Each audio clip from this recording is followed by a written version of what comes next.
was a speech that Forrest gave in Gainesville, Alabama, May the 9th of 1865.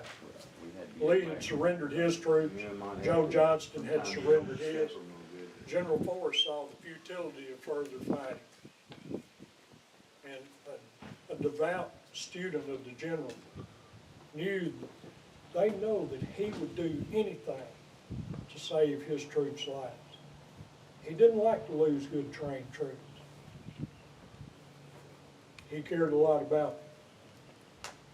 And even though the war was over, he still commanded those troops on this day and throughout the remainder of his days.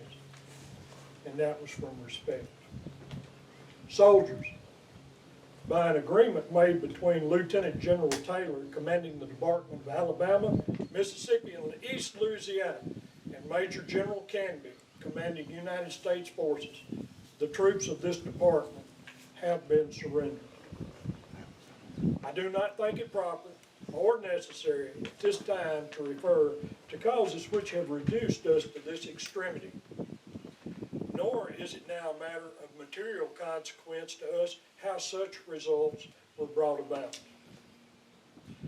That we are beaten is a self-evident fact, and any further resistance on our part would justly be regarded as the very height of folly and rashness. The armies of General Lee and Johnson having surrendered, you are the last of all the troops of the Confederate States Army east of the Mississippi to lay down your arms.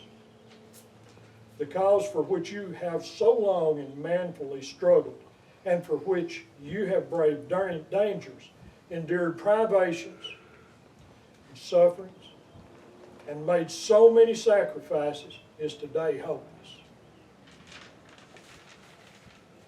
The government which we sought to establish and perpetuate is at an end. Reason dictates and humanity demands that no more blood be shed. Fully realizing and feeling that such is the case, it is your duty and mine to lay down our arms, submit to the powers that be, and to aid in restoring peace and establishing law and order throughout the land.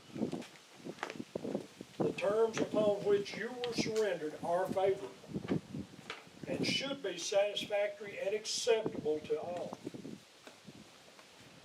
They manifest a spirit of magnanimity and liberality on the part of the federal authorities, which should be met on our part by a faithful compliance with all the stipulations and conditions therein expressed.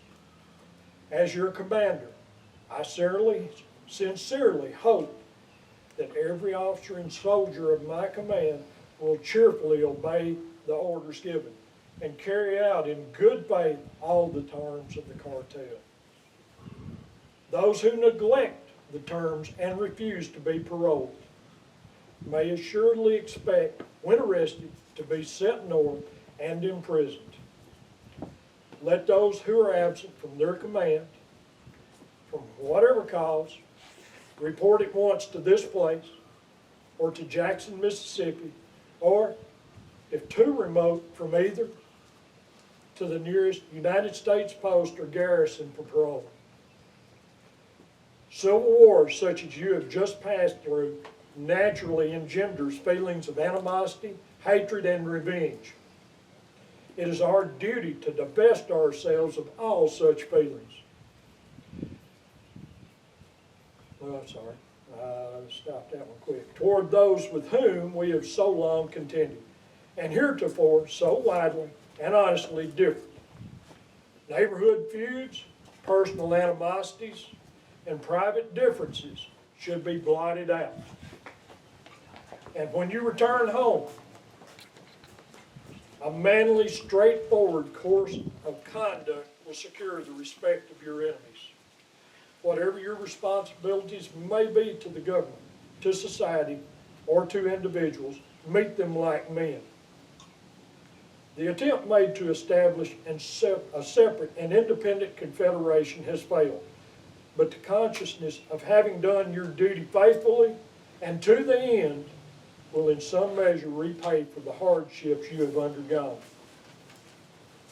In bidding you farewell, rest assured that you carry with you my best wishes for the future welfare and happiness, without in any way referring to the merits of the cause in which we have been engaged. Your courage and determination, as exhibited on many hard-fought fields, has enlisted the respect and admiration of friend and foe. And I now cheerfully and gratefully acknowledge my indebtedness to the officers and men of my command whose zeal, fidelity, and unflinching bravery have been the great source of my past success in arms. I have never, on the field of battle, sent you where I was unwilling to go myself, nor would I now advise you to a course which I felt myself unwilling to pursue. You have been good soldiers. You can be good citizens. Obey the laws. Preserve your honor. And the government to which you have surrendered can afford to be and will be magnanimous.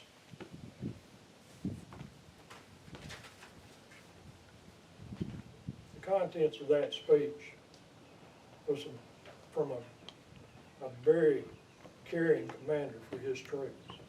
His actions after the war proved exactly how he felt toward his men. He did help his men when they were in need, as well as others. But he still commanded them. By the words of his farewell speech, he commanded them to go home and be good citizens. And the last paragraph is something I stand by today in my own life. I've never once asked anyone to do anything I was unwilling to do myself. N.B.Forrest led his men. Not from the rear, not directly. He led his men up until the point when he took his last breath. Those men would have still followed him. Thank y'all for listening.